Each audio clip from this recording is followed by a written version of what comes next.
So my name is Catelyn. I work at Plantronics. For those of you who don't know us, we have a rich history in telecommunication devices. And today I'm going to talk to you a little bit about communication next. So growing up in Ohio, this was what my view out of my bedroom window looked like. Well, at least for the years where they didn't grow soybeans and they grew corn. And you may not always think of farm life as being innovative, which is why I like this next story so much.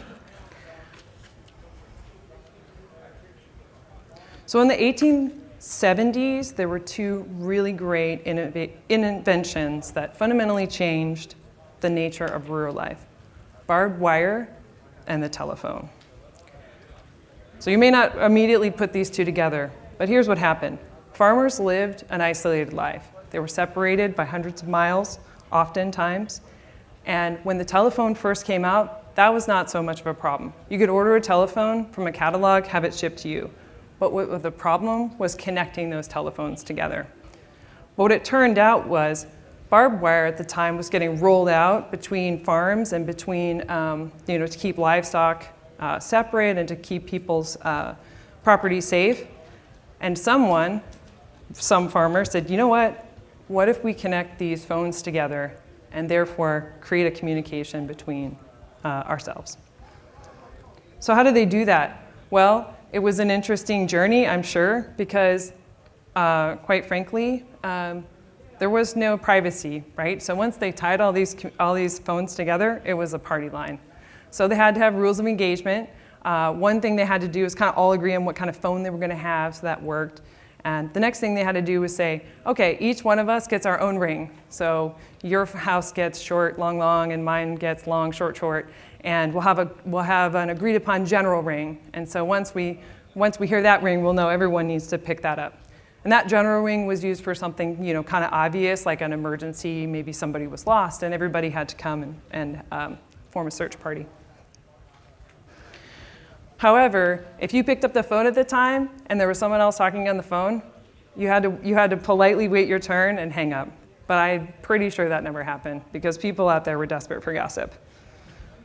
But the real question to me is, why did they do it? There was a lot of different applications, I'm sure, at first. Obvious ones: I need help, right? That increased my chances of getting help when I needed it. But then they got kind of creative and they started hanging out with each other. So one person maybe has a radio, and so everyone picks up the phone at the same time, and they would talk about the news report, maybe what the weather is, maybe what the stock prices are. Some other people, maybe they were musicians and they had a banjo, and so at a certain time of every night, like, someone would pick up the phone and everybody else would listen in and they would just play music.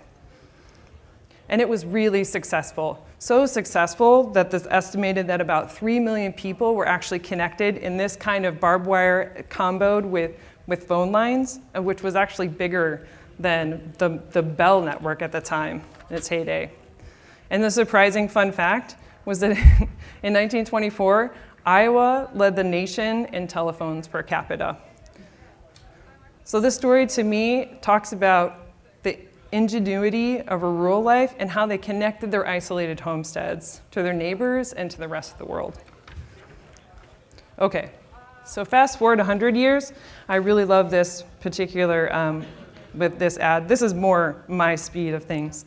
But the goal of 100 years later and the goal of today's technology is still the same. It's to connect people together.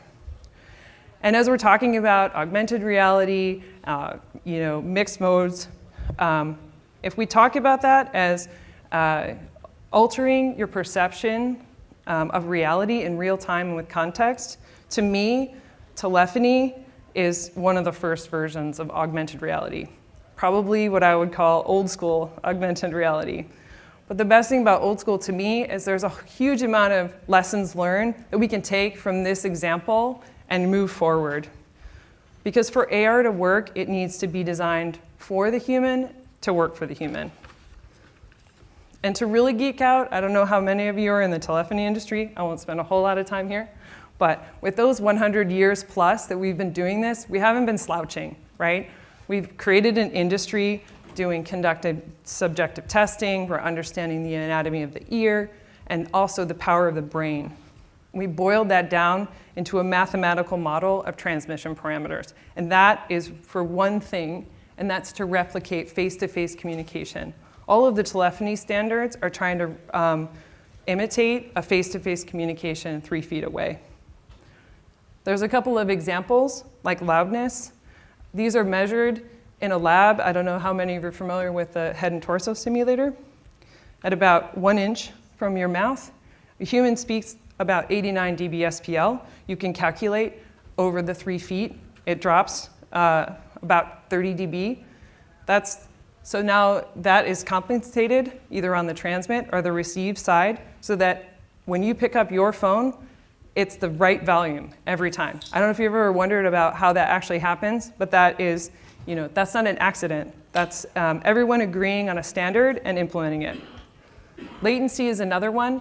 It's a little bit different in this case because it's about 3 milliseconds. It says it takes time to travel, or sound to travel from one person to another. But as long as we're not worried about lip sync, we can tolerate about 250 milliseconds round trip. But once we get over that, it's really hard to talk to anybody else because we start talking over each other, right? We've all had that experience. Again, echo. I find echo to be really fascinating to me. We always hear our echo. In fact, echo is really important in a telephony situation. That's why we have side tone. It helps us regulate how loud we talk. It helps us figure out what the background noise is on our side. But once you delay that echo about a couple hundred milliseconds, it becomes virtually impossible to speak. And if you've ever been on a phone call when there's echo, it's not possible as a human to keep talking. You really have to end the call.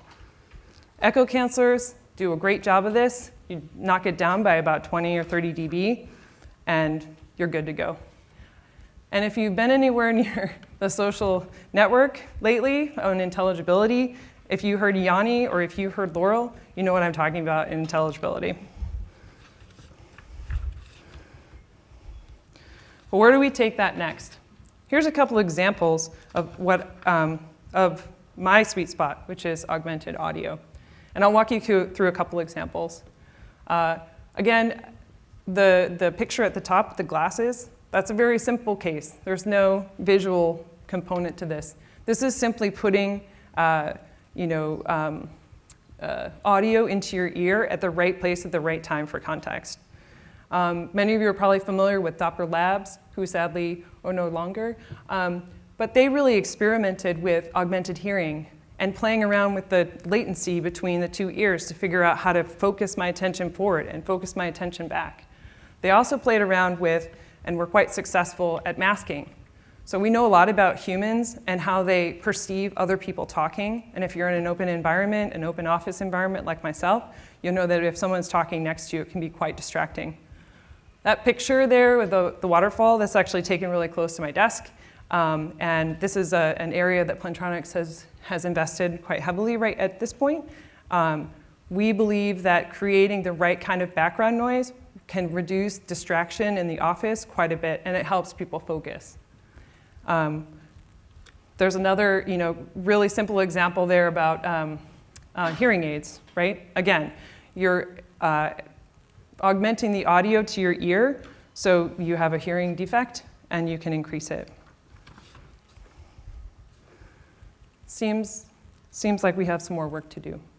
So what I like to do is get back to the basics, back to the human I/O, right? Because our senses, they determine what we think and how we go about our lives, right? And each sense provides unique information.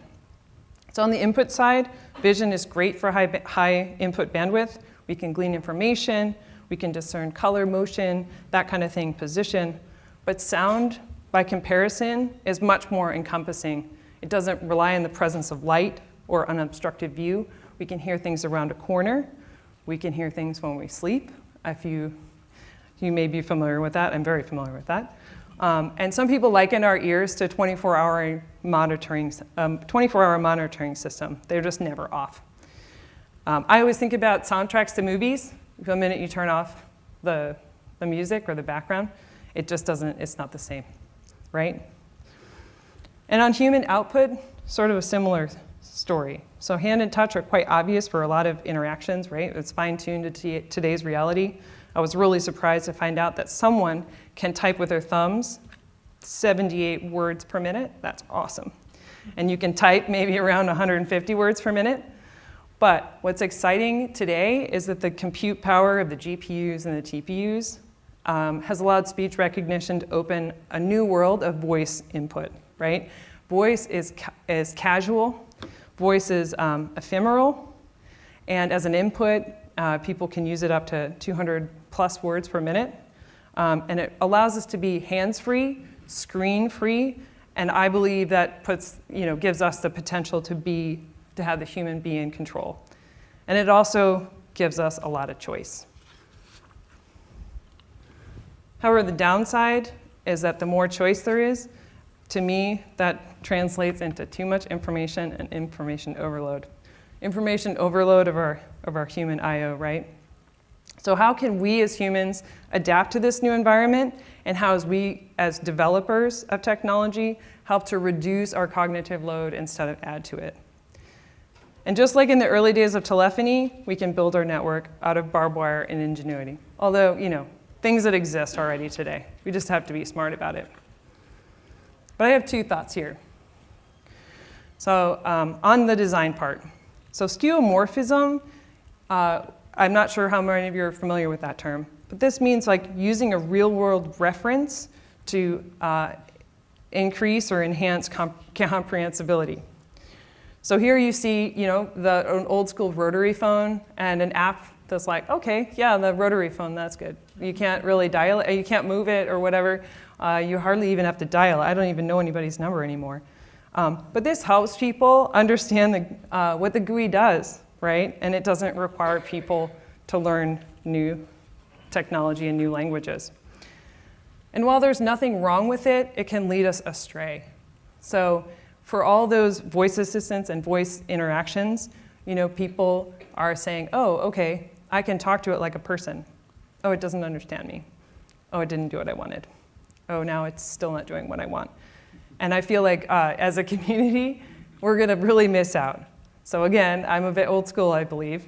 And I feel like if a device, you want to talk to a device with your voice that is optimized to make it do what you want, not to make it sound like a person. And I do think we do a disservice when we focus on mimicking humans instead of maximizing the value that it brings to humans. Okay, on language evolution. So again, how do we adapt as humans? I find this movie to be quite fascinating. It's from the movie Arrival, in which Amy Adams, shown there, plays a linguistic professor. And if you don't know the real quick synopsis of the story, 12 alien ships have landed, right? And Amy's character has to figure out what they're trying to say, and everybody thinks the aliens are going to blow up the world, right? Go, go, go. And there's a lot of compute power in this movie, which is really great. But what is so really fascinating to me is the concept that their language can actually, it's science fiction, but it changes their linear perception of time, right? Allowing them to experience memories.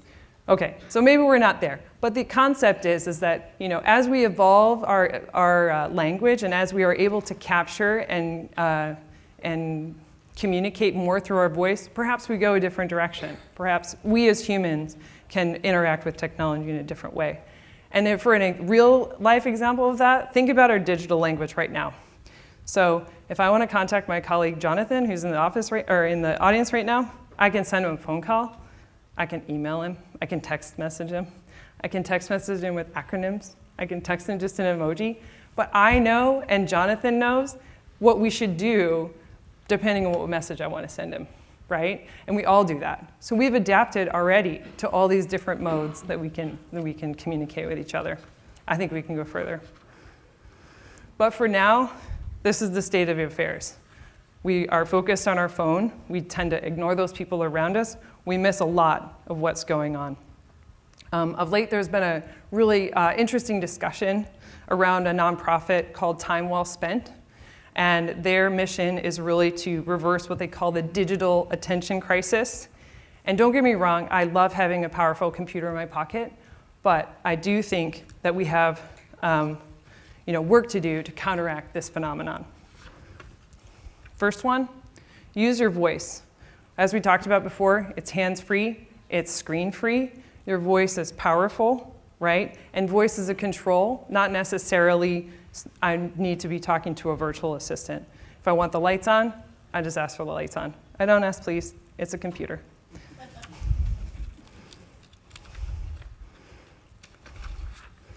And the second is helping technology blend into the background.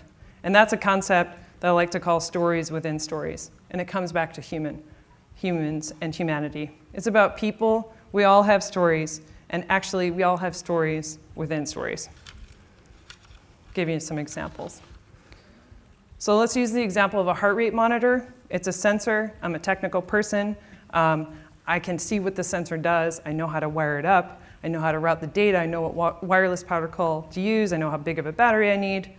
But as a developer and a designer, what about a human? What does the sensor mean to the human? So how does it become part of my story? Maybe it's my fitness story. So today, I'm going to go on a run, and I'm going to want to do better. I'm going to reach a goal. That's a story. That's a small story. I just went on a run, and it showed me what I did. How about a bigger story about my fitness overall? Maybe I want to lose weight. Maybe I have a health issue, and I want to track it over time. And that becomes an even bigger story over the course of my life. This is where the technology fades away, and this is the value to the human. And as humans, our stories are all connected. In fact, our stories are typically about being connected. Another example is a sensor. Say it's a GPS sensor on my phone, right? It gives me location information. Again, that's on the technical side. But for me personally, my personal story today, I had to drive here to this conference. My GPS with the Maps program led me here. That's a small story. How do we make it a bigger story? Well, it's connected to Twitter and to you guys, and so you send me an email. I got to get going. Okay, I got it. So it becomes a part of a career and a network story. I'm going to skip this one.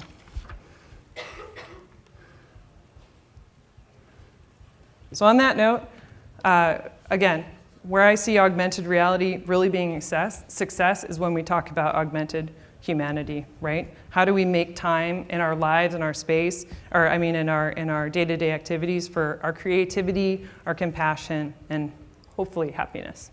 Thanks.